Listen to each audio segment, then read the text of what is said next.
5, 4, 3, 2, 1, 0. Click on Zombie Apocalypse.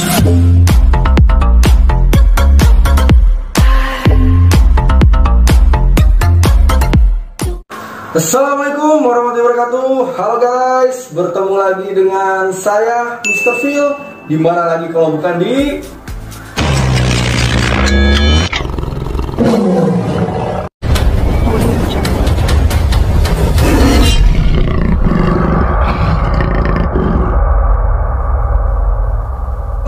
welcome back again to my channel Phil Ars, tempat belajar yang eksis dengan cara cerdas dan berkelas. Asik. Bagaimana nih guys kabar kalian hari ini? Semuanya baik-baik saja? Amin ya, semoga dalam keadaan baik-baik saja dan juga sehat semuanya ya.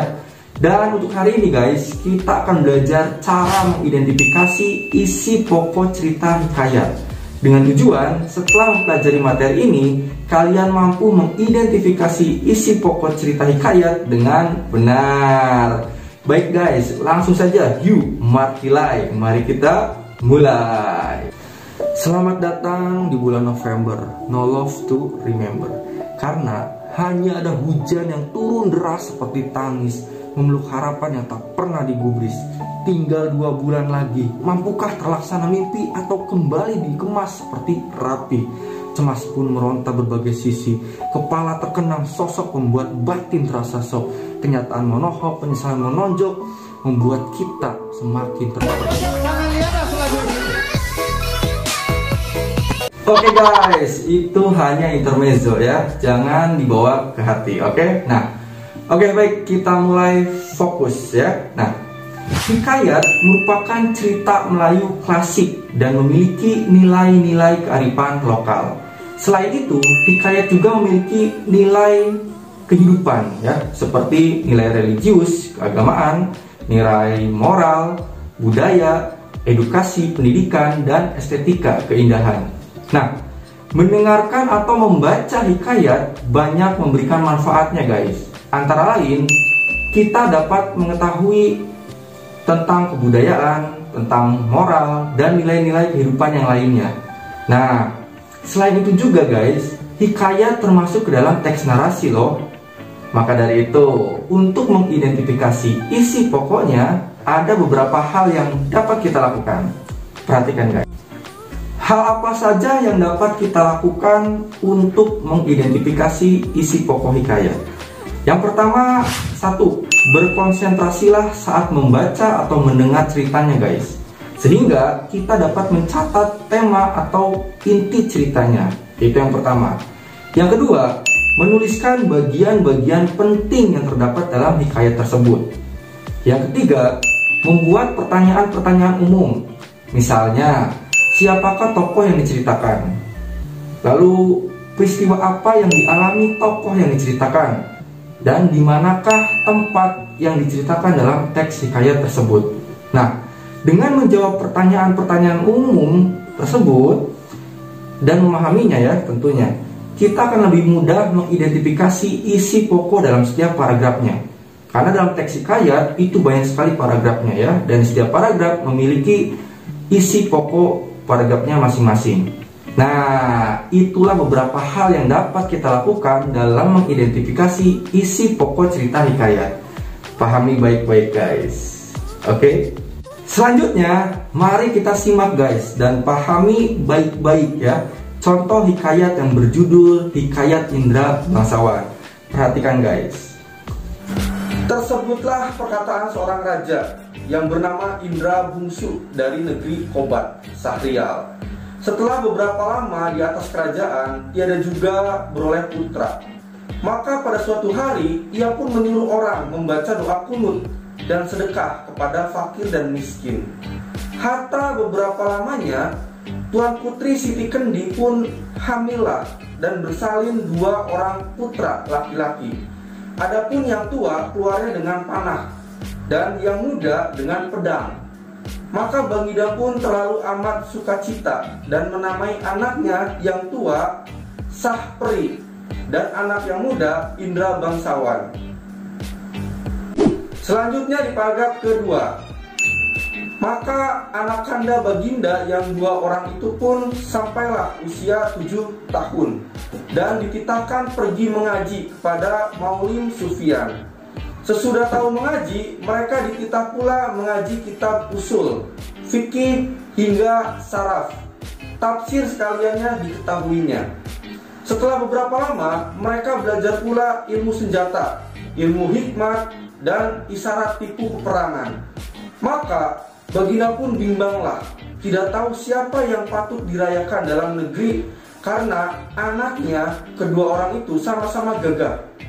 Jikalau Baginda pun mencari muslihat, ia menceritakan kepada kedua anaknya bahwa ia bermimpi bertemu dengan seorang pemuda yang berkata kepadanya, barang siapa yang dapat mencari bulu perindu yang dipegangnya, ialah yang patut menjadi raja di dalam negeri. Selanjutnya paragraf ketiga, keempat, dan kelima. Saya akan membacakannya. Setelah mendengar kata-kata Baginda, Sapri dan Indra bangsawan pun bermohon pergi mencari bulu perindu itu. Mereka masuk hutan, keluar hutan, naik gunung, turun gunung, masuk rimba, keluar rimba, menuju ke arah matahari hidup. Maka datang pada suatu hari, hujan pun turunlah dengan angin ribut, topan, kalang kabut, gelap gulita, dan tiada kelihatan barang suatu pun. Maka Sapri dan Indra bangsawan pun bercerailah. Setelah teduh, hujan ribut, mereka pun pergi saling mencari-cari. Tersebut pula perkataan Sapri yang sudah bercerai dengan saudaranya Indra bangsawan.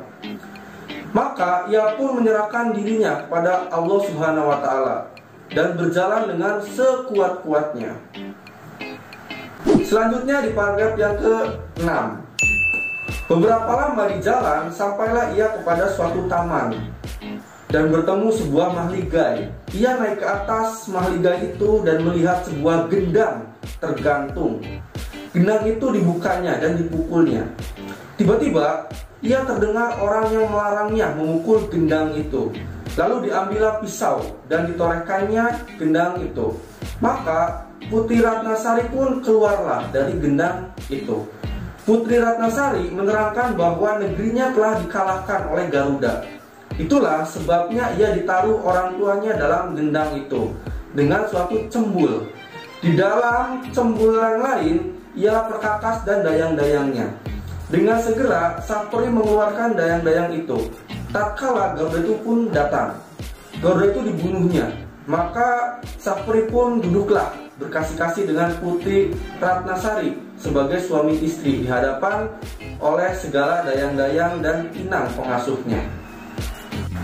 Selanjutnya paragraf ke-7 dan ke-8.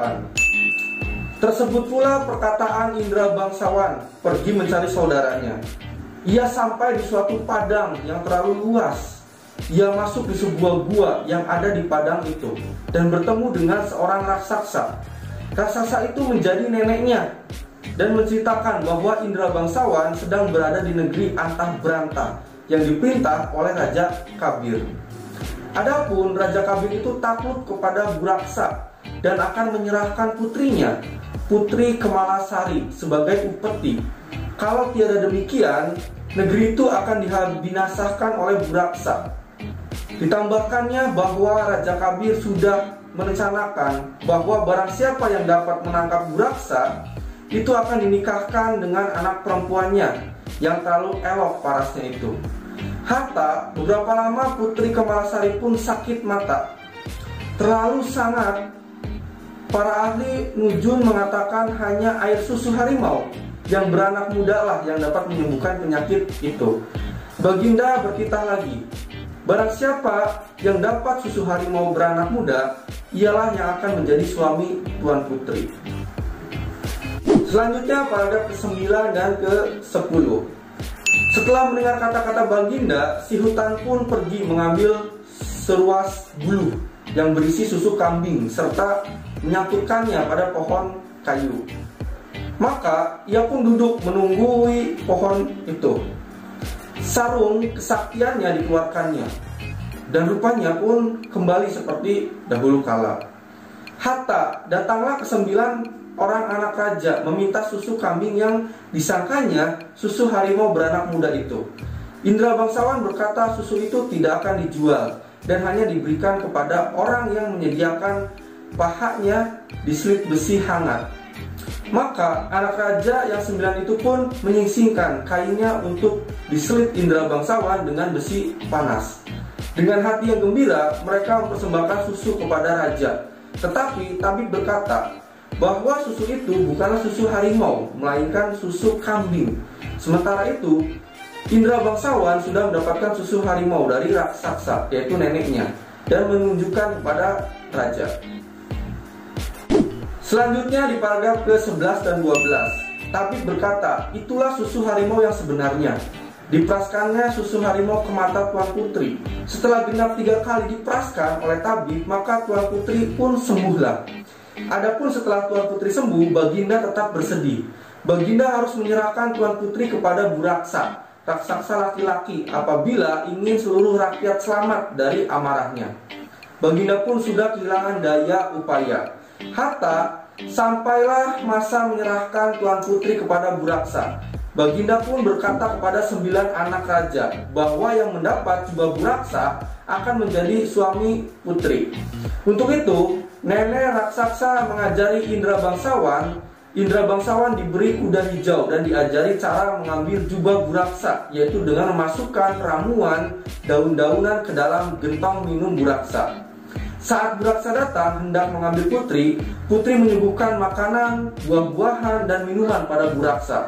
Tergoda sajian yang lezat itu, tanpa pikir panjang, Buraksa menghabiskan semuanya, lalu meneguk habis minuman dalam gentong tersebut. Selanjutnya di paragraf ke-13, 14, dan 15, sampai dengan yang terakhir ya. Tak lama kemudian, Buraksa tertidur. Indra bangsawan segera membawa lari putri dan mengambil jubah Buraksa. Hatta Buraksa terbangun. Buraksa menjadi lumpuh akibat ramuan daun-daunan dalam air minumnya. Kemudian 9 anak raja datang. Melihat Buraksa tak berdaya, mereka mengambil selimut Buraksa dan segera menghadap raja. Mereka hendak mengatakan kepada raja bahwa selimut Buraksa sebagai jubah Buraksa. Sesampainya di istana, Indra bangsawan segera menyerahkan putri dan jubah Buraksa. Hatta raja pun mengumumkan hari pernikahan Indra bangsawan dan putri. Saat itu 9 anak raja datang. Mendengar pengumuman itu, akhirnya mereka memilih untuk pergi. Mereka malu kalau sampai niat buruknya berbohong diketahui raja dan rakyatnya. Nah guys, itulah contoh hikayat yang berjudul Hikayat Indra Bangsawan. Bagaimana guys? Kalian sudah memahami hikayatnya tadi kan? Nah, untuk mengecek pemahaman kalian, silakan jawab pertanyaan-pertanyaan berikut guys. Perhatikan. Nah, itulah pertanyaan-pertanyaannya guys. Ada 10 pertanyaan terkait hikayat Indra Bangsawan yang tadi sudah kalian simak dan pahami tentunya ya. Silakan dikerjakan dan selamat berlatih. Semangat. Untuk memahami isi pokok hikayat, selain menjawab pertanyaan-pertanyaan seperti latihan tadi, kalian juga dapat memahami isi pokok hikayat dengan mencatat pokok-pokok isi di setiap paragrafnya guys. Nah, berikut ini Mr. Phil akan contohkan ya hasil mengidentifikasi isi pokok hikayat Indra Bangsawan yang terdapat dalam paragraf 1 dan 2. Perhatikan guys. Nah, perhatikan guys. Di tabel tersebut adalah contoh hasil mengidentifikasi isi pokok pada paragraf pertama dan kedua ya dalam teks hikayat Indra Bangsawan. Isi pokok dalam paragraf pertama adalah hikayat ini menceritakan kedua putra raja ya yang kembar nih, yang bernama Indra Bangsawan dan juga Sahperi. Itulah isi pokok di paragraf pertama. Lalu isi pokok paragraf kedua guys, yaitu apa? Meski Baginda Raja bingung menentukan calon penggantinya, sebagai raja beliau tetap menyuruh kedua putranya untuk menuntut ilmu agar layak menjadi seorang raja. Nah, itulah hasil mengidentifikasi isi pokok paragraf pertama dan kedua dalam teks hikayat Indra Bangsawan. Paham ya guys? Nah, itulah contoh hasil mengidentifikasi isi pokok paragraf dalam teks hikayat Indra Bangsawan. Tapi guys, tadi baru 2 paragraf yang sudah diidentifikasi ya. Yang pertama paragraf pertama, yang kedua paragraf kedua. Nah, sedangkan total paragraf dalam teks Hikayat Indra Bangsawan itu ada 15 guys, 15 paragraf. Maka dari itu, untuk menguji pemahaman kalian, silakan kalian lanjutkan mengidentifikasi isi pokok paragraf ketiga, keempat, kelima, dan seterusnya sampai dengan yang terakhir ke-15 ya. Nah, mudah kan? Oke, bisa dong. Kerjakan seperti yang sudah kita pelajari tadi guys. Gunakan tabel seperti contoh agar lebih jelas dan rapi. Oke? Selamat berlatih, semangat! Nah guys, itulah bagaimana cara mengidentifikasi isi pokok cerita hikayat. Mudah kan? Dan sangat logis sekali, oke?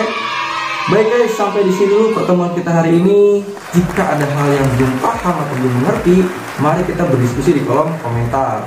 And then Mr. P ucapkan terima kasih banyak, tetap semangat, jaga kesehatan, and see you later, bye-bye.